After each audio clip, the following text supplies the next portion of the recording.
In Japan, there's a word, karoshi, that literally means death from overwork. Every year, hundreds of people die simply because they worked too hard.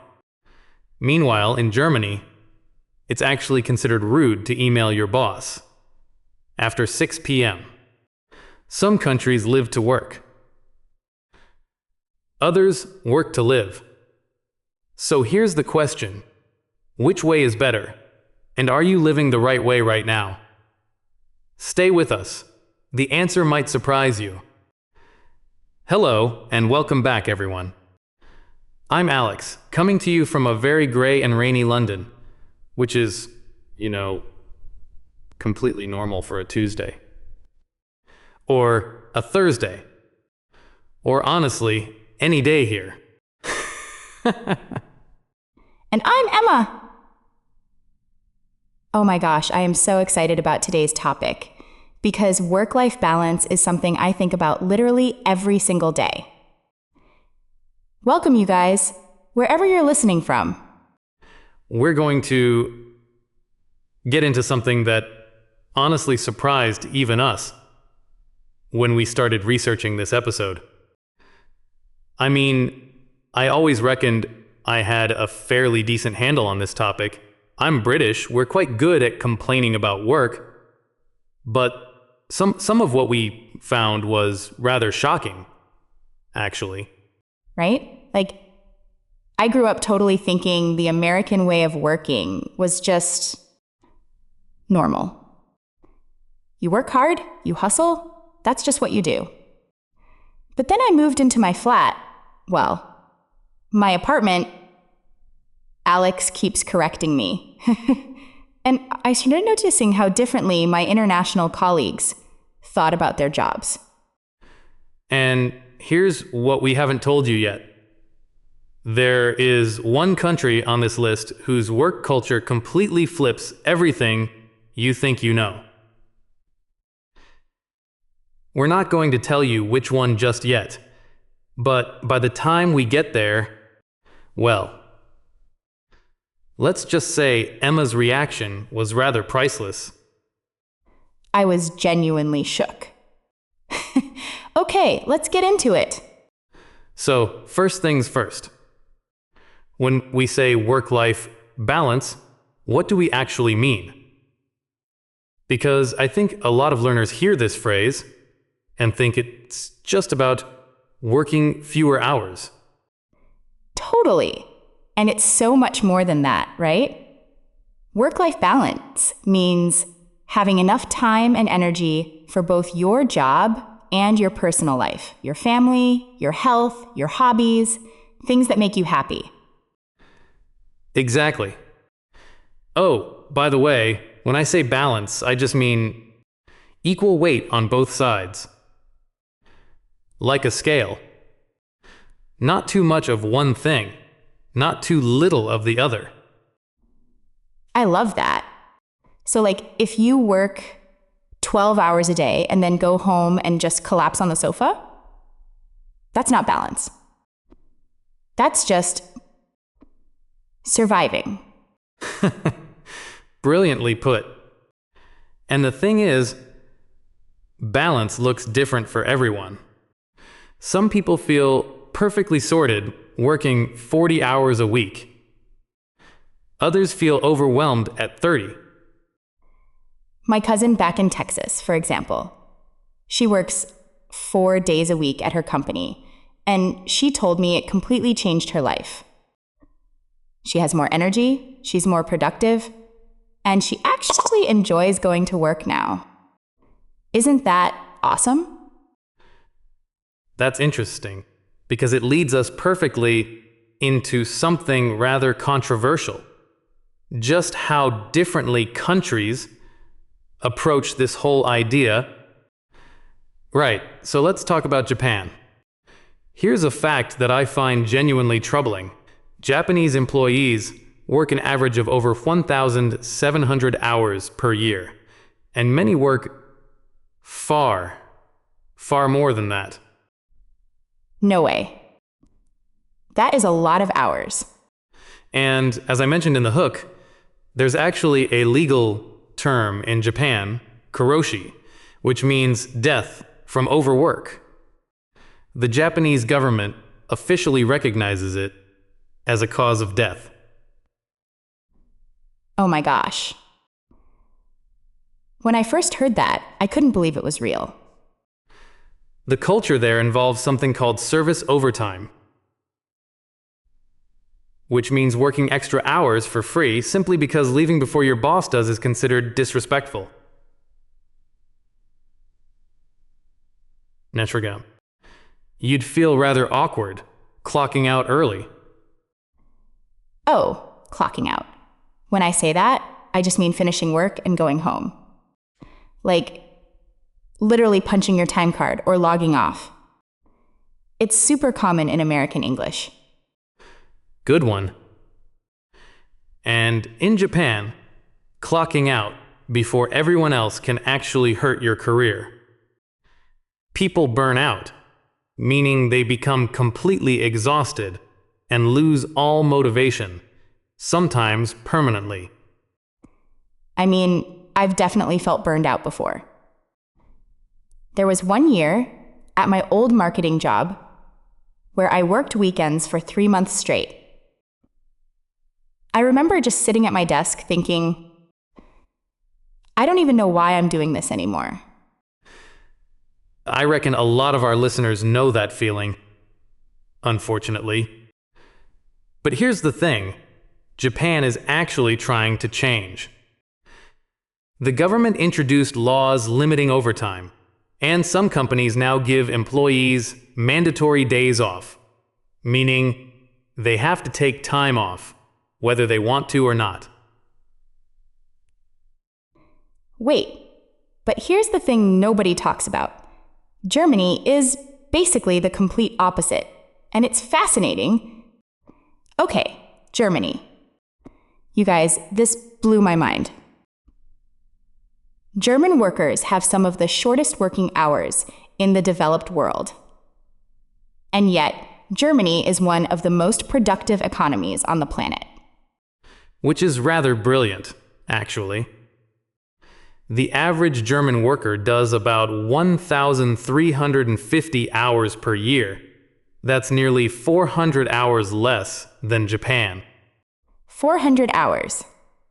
That's like 10 weeks of extra free time. And there's a genuine cultural attitude in Germany that work stays at work.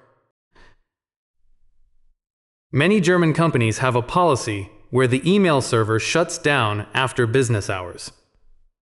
You physically cannot send work emails in the evening. I am totally moving to Germany.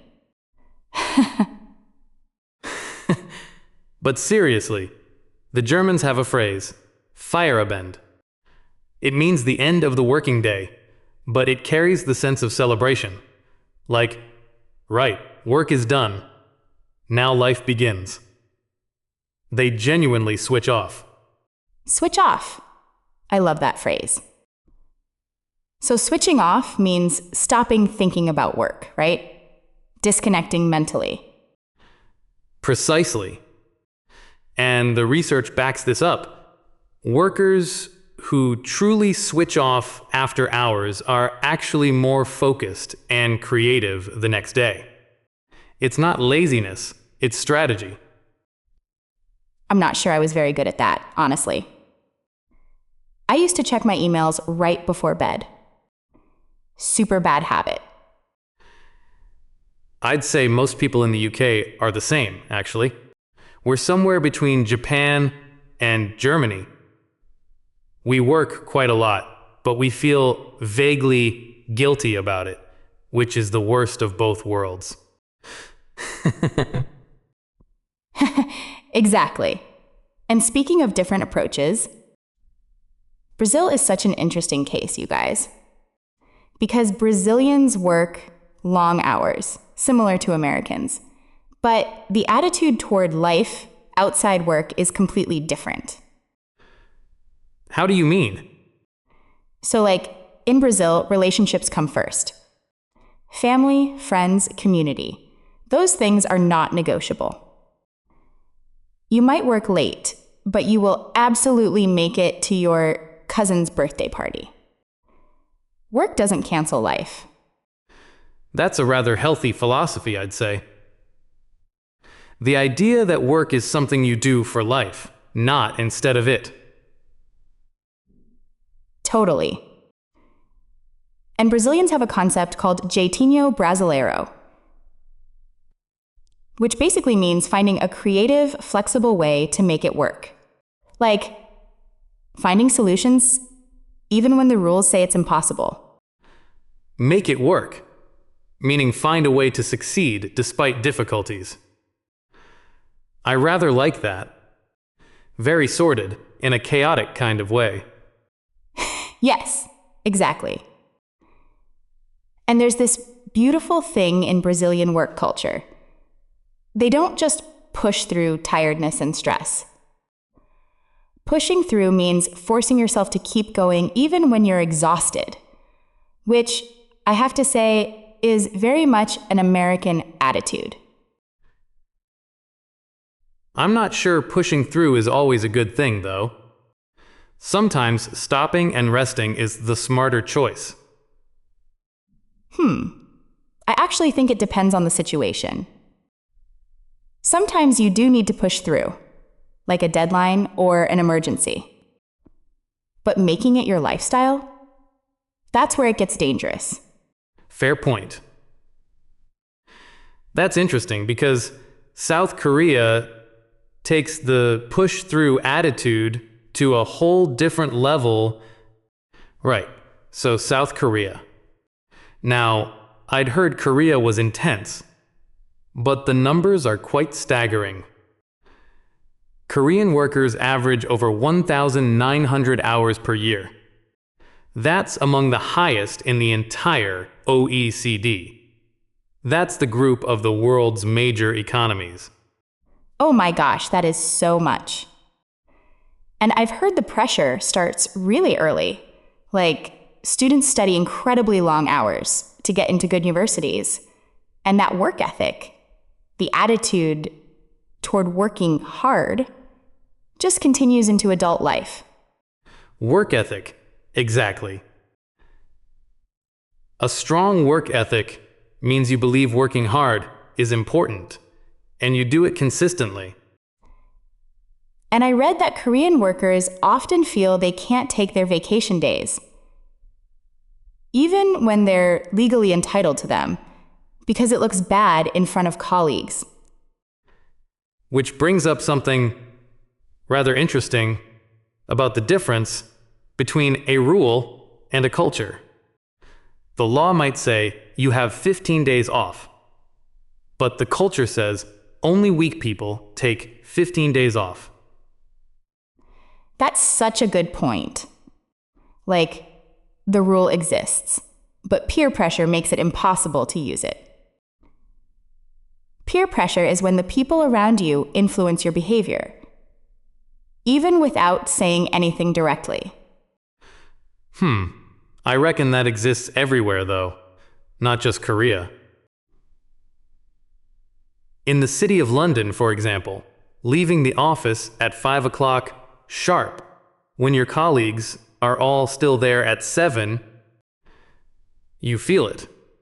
You feel the stares. The silent judgment. I've totally felt that. Wait, but here's the thing nobody talks about. The United States might actually be the most complicated case of all. Okay, I have to be honest here as an American. We have a serious problem with what's called hustle culture. Hustle culture is the belief that you should always be working, always be grinding, always be productive. Rest is almost seen as failure. Which is rather fascinating, given that the US is one of the wealthiest countries on Earth. You'd think wealth would buy more leisure time. Right? But no. Americans take less vacation time than almost any other rich country. The average American uses only about half of their vacation days. Half. Extraordinary. I mean, in the UK, we're not brilliant at this either, but we at least take our holidays. I fancy a good fortnight in Spain every summer. That's basically a legal requirement. A fortnight. Oh, by the way, that's a British word for 2 weeks. Alex says it, and I still do a double take every time. It's a perfectly normal word, Emma. It's very charming. But yeah, in the US, there's this idea that if you're not going above and beyond, meaning doing more than what's expected, then you're falling behind. It creates this anxiety that never really goes away. And yet, studies consistently show that people who go above and beyond all the time, without rest, actually produce lower quality work over time. The brain simply isn't designed for nonstop effort. Non-stop, meaning without any break or pause. Yeah. And I think a lot of Americans know this intellectually, but can't quite let go of the guilt. The guilt of resting. That's rather sad, actually. It really is.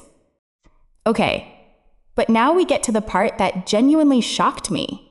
Like, I had a physical reaction when I found out about this. Right. So, here is the single most surprising thing we found in all of our research. Are you ready? I'm already nervous, and I already know what it is. Denmark. Now, Denmark is consistently ranked as one of the happiest countries in the world, right? And Danish workers average only about 1,380 hours per year, similar to Germany. But here's the extraordinary part. Tell them. Tell them. Danish workers are among the most productive per hour of any country on Earth. And the average Danish person, are you ready, leaves work at 4 p.m. 4 in the afternoon. Every day. Surprised tone. 4 p.m. Do you understand what I'm telling you, you guys? 4 o'clock. I don't even eat lunch until 4 sometimes. And here's what makes it even more remarkable. Danish companies expect you to leave at 4. If you're regularly staying late, your manager may actually ask if something is wrong. If you're staying late, it signals poor time management. Genuinely shocked. No way. So in Denmark, working too much is seen as a problem? Not a badge of honor? Precisely. Their philosophy is, if you need 10 hours to do an 8-hour job, either you need help or the job needs to be restructured. Overwork is a sign of inefficiency, not dedication. Pauses. I need a moment. Because I spent years feeling proud of working 60-hour weeks. Years feeling like that meant I was serious, I was committed. And this whole time, Denmark is out there saying, that just means your systems are broken. I have to say, I rather agree with the Danes. Bloody brilliant, if you ask me. Okay, I'm going to do a complete 180 and say I want to move to Denmark now, not Germany. You'll have to queue for that flat, I'm afraid. Right, let's do a quick role play. Imagine you want to ask your boss for a day off. Listen to how Emma and I handle it. Okay, I'll be the employee, you be the manager. Ready when you are. Hi, good morning. Do you have a minute? I wanted to ask about taking a day off next Friday. Of course. Is everything okay? Yes, totally fine. I just have some personal things to take care of. I've finished my main projects for the week, so I think it would be a good time. That sounds sorted. Yes, go ahead. You've earned it. Oh wow, that was so easy. Danish boss energy. Key phrase there. I've finished my main projects. Always good to show you're on top of your work, meaning organized and up to date, before asking for time off. Right. And notice I said, do you have a minute? That's a very natural, polite way to start a conversation with someone busy. Not, hey, can I have a day off? Quite. Politeness is rather sorted, as strategies go. Okay, so after everything we've talked about today, Japan, Germany, Brazil, Korea, the US, Denmark, I still haven't figured out one thing. Like, genuinely. What's that? Is there actually a right answer? Like, is there one work culture that's objectively the best? Because the Danish model sounds amazing, but it exists inside a whole society. The taxes, the social safety nets, the cultural values. Can you just copy-paste it somewhere else? I reckon that's the most honest question you've asked all episode. And I genuinely don't know. The research says shorter hours, better life. But culture is so deeply ingrained, meaning it's part of who we are, built over generations, that changing it isn't as simple as a new company policy. Exactly. And here's what I keep thinking about. Even if we know rest is good for us, even if science says it, why is it so hard to actually do it? Is it fear? Is it ego? Is it the economy? We still haven't figured out whether the problem is systems or mindsets. And honestly, that might be the conversation of our generation. Which brings us to you, the listener. Do people work too much in your country? Write your answer in English in the comments. We read every single one. And some of your answers from the last episode were honestly more insightful than anything we said. Cheers for that, by the way. Genuinely. We love hearing from you. And next time, let's just say it involves something most people do every single day, but almost never talk about out loud. You're not going to want to miss it. Right. Until then, take care of yourselves. Maybe leave work at 4 o'clock. The Danes are onto something. Bye, you guys. Cheerio, everyone.